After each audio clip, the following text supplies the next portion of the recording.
ಏನು ಇನ್ನೂ ರಿಸಲ್ಟ್ಸ್ ಎಲ್ಲ ಕಂಪ್ಲೀಟ್ ಆಗಲಿ, ಆಮೇಲೆ ಅದಕ್ಕೆ ಏನು ಕಾಮೆಂಟ್ ಮಾಡಬೇಕು ಮಾಡೋಣ. ರಾಜ್ಯಪಾಲರ ಸುಗ್ರೀವಾಜ್ಞೆಯಿಂದ ವಾಪಸ್ ಸರ್ ಕಾಂಗ್ರೆಸ್ ಮತ್ತೆ ಎಪಿ ಮೈತ್ರಿ ಆಗಿದ್ರೆ ಬಿಜೆಪಿ ಇಷ್ಟು ಮಟ್ಟಕ್ಕೆ ಹೋಗ್ತಾ ಇರಲಿಲ್ಲ ಅನ್ನೋ ಒಂದು ಚರ್ಚೆ ಇದೆ ಸರ್. ಇಲ್ಲ, ವಿಶ್ಲೇಷಣೆಗಳೆಲ್ಲ ಆಮೇಲೆ ಫಲಿತಾಂಶ ಸಂಪೂರ್ಣವಾಗಿ ಬಂದ ಮೇಲೆ ACCನವರು ಮಾಡ್ತಾರೆ, ನಾವು ಇಲ್ಲಿ ಮಾಡ್ತೇವೆ. ಏನು ಯಾವ ಕಾರಣಕ್ಕೆ ಈ ರೀತಿ ಫಲಿತಾಂಶ ಬಂದಿದೆ ಅದರದ್ದು ಫ್ಯಾಕ್ಟರ್ಸ್ ಎಲ್ಲ ತಗೊಂಡೆ ಆಮೇಲೆ ಮಾತಾಡ್ತಾರೆ. ಆಯಾ ಇದೆ ಸ್ಟೇಟ್ ಎಲೆಕ್ಷನ್ಸ್ಗಳು, ಅದರಿಂದ ಆಯಾ ಸ್ಟೇಟಿಗೆ ಅಲ್ಲಿಗೆ ಅಷ್ಟೇ ಸೀಮಿತ ಆಗುತ್ತೆ. ನ್ಯಾಷನಲಿ ಅದರ ಇಂಪ್ಯಾಕ್ಟ್ ಏನು ಅಷ್ಟೊಂದು ದೊಡ್ಡ ಪ್ರಮಾಣದಲ್ಲಿ ಆಗೋದಿಲ್ಲ. ಇರ್ಬೋದು, ಎಲ್ರಿಗೂ ಗೊತ್ತಲ್ಲ ಕ್ಯಾಪಿಟಲ್ನಲ್ಲಿ it's only restricted to only Delhi ಅಂತ.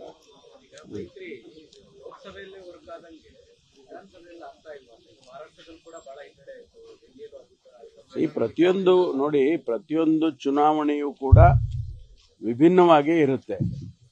ಆಮೇಲೆ ಪ್ರತಿಯೊಂದು ಕೊಯಲಿಷನ್ ಮಾಡುವಾಗಲೂ ಕೂಡ ಒಂದೊಂದು ಚುನಾವಣೆಯಲ್ಲಿ ಒಂದೊಂದು ಥರ ಇರುತ್ತೆ. ಉದಾಹರಣೆಗೆ ಲೋಕಸಭಾ ಚುನಾವಣೆಯಲ್ಲಿ ನ್ಯಾಷನಲ್ ಇಶ್ಯೂಸ್ ಮೇಲೆ ಚುನಾವಣೆ ನಡೆಯುತ್ತೆ. ಅಸೆಂಬ್ಲಿ ಚುನಾವಣೆಗಳು ಸ್ಥಳೀಯ ಇಶ್ಯೂಸ್ ಮೇಲೆ ನಡೆಯುತ್ತೆ. ಹಾಗಾಗಿ ಇದನ್ನು ಕಂಪೇರ್ ಮಾಡೋದಕ್ಕೆ ಭಾಳ ಕಷ್ಟ ಆಗ್ತದೆ. ಮತ್ತು ಈ ಚುನಾವಣೆ ಆಗಿದ್ದು ಇನ್ನೊಂದು 5 ವರ್ಷದ ನಂತರ ಬೇರೆ ಇಶ್ಯೂಸ್ಗಳು ಬರ್ತವೆ, ಅವತ್ತಿನ ಪರಿಸ್ಥಿತಿಗಳು ಬೇರೆ ಇರುತ್ತೆ. ಹಾಗಾಗಿ ಒಂದು ಚುನಾವಣೆಗೆ ನಾವು ಇನ್ನೊಂದು ಚುನಾವಣೆಗೂ ಕಂಪೇರ್ ಮಾಡೋಕ್ಕಾಗೋದಿಲ್ಲ. ಅಲ್ಲ ಸರ್, ಬಿಜೆಪಿ ಹೇಳ್ತಾರೆ ಭ್ರಷ್ಟಾಚಾರ ಆಂದೋಲನ ಮೂಲಕನೇ ಬಂದಂತ ಒಂದು ಪಕ್ಷ ಈಗ ಅದರಿಂದನೇ ಒಂದು ರೀತಿಯಲ್ಲಿ ಪತನ ಆಗ್ತಾ ಇದೆ ಅಂತ. ನೋಡೋಣ, ಸಂಪೂರ್ಣ ಫಲಿತಾಂಶ ಬರಲಿ, ಆಮೇಲೆ ವಿಶ್ಲೇಷಣೆ ಮಾಡೋಣ.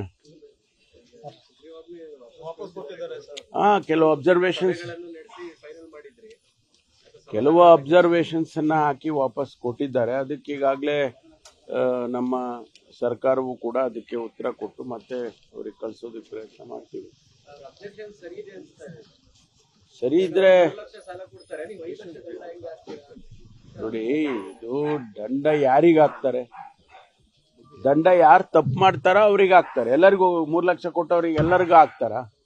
ಸೊ ಒಂದು ಅವರು ಯಾವ ದೃಷ್ಟಿಕೋನದಲ್ಲಿ ಅದರ ಅಬ್ಸರ್ವೇಷನ್ ಮಾಡಿದ್ದಾರೆ ಗೊತ್ತಿಲ್ಲ. ನಾವು ಲಾರ್ಜರ್ ಇಂಟ್ರೆಸ್ಟ್ ಇಂದ ಡೆಟರೆಂಟ್ ಆಗಲಿ ಅಂತ, ಅಂದರೆ ಆ ರೀತಿ ತಪ್ಪುಗಳು ಮಾಡದೇ ಇರಲಿ ಅಂತ ಹೇಳಿ ನಾವು ಅದನ್ನ ಪ್ರೊವಿಷನ್ ಮಾಡಿದ್ದೇವೆ.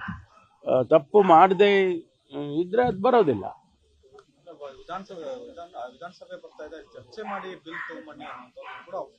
ಅದು ಅವರು ಸಲಹೆ ಕೊಟ್ಟಿದ್ದಾರೆ. ಯಾಕೆಂದ್ರೆ ಹತ್ತಿರದಲ್ಲೇ ಅಧಿವೇಶನ ಬರ್ತಾ ಇದೆ, 3ನೇ ತಾರೀಕು ಅಧಿವೇಶನ ಮಾಡಬೇಕು ಅಂತ ಹೇಳಿ ನಾವೇನು ಅಂದ್ಕೊಂಡಿದ್ದೀವಿ.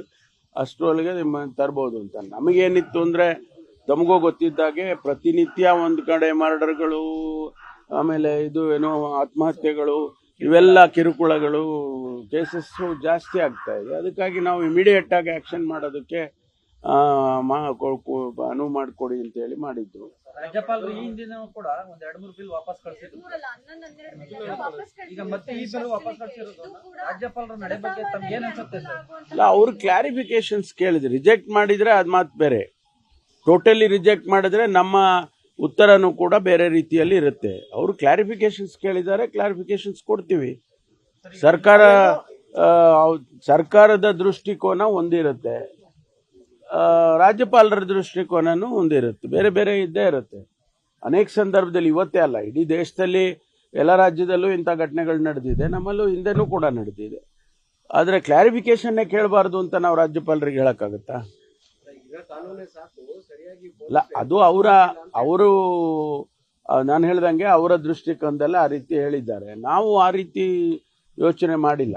ನಮಗೆ ಕೆಲವು ಕಾನೂನುಗಳು ಇದ್ರೂ ಕೂಡ ಅದನ್ನ ಇಂಪ್ಲಿಮೆಂಟ್ ಮಾಡೋದಕ್ಕೆ ನಮಗೆ ಆಗೋದಿಲ್ಲ ಅಂತ ಹೇಳಿ ನಾವು ಇದರಲ್ಲಿ ಪ್ರಾವಿಷನ್ ಮಾಡ್ಕೋಬೇಕು ಅಂತ ಮಾಡಿದ್ದೀವಿ.